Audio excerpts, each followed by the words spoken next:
अस्सलाम वालेकुम एवरीवन। 12 बंदे सिलेक्ट हो गए हैं पाकिस्तान के लिए और मैं बात कर रहा हूँ पाकिस्तान स्क्वाड की, जो कि सेकंड टेस्ट के लिए टेस्ट ही हो गया क्योंकि टेस्ट खेल नहीं रहे। तो टेस्ट के लिए जी, क्योंकि बड़ी अच्छी बैटिंग का और बॉलिंग की इतनी अच्छी की कि जी टेस्ट मैच ही हार गए और रावलपिंडी में हार गए।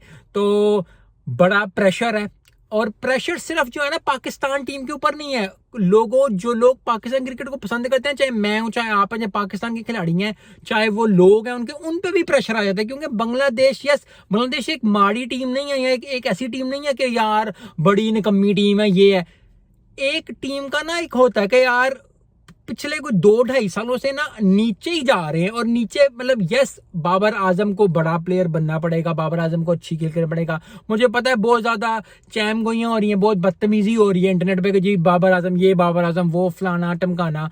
उस तरह मैं कभी भी अपने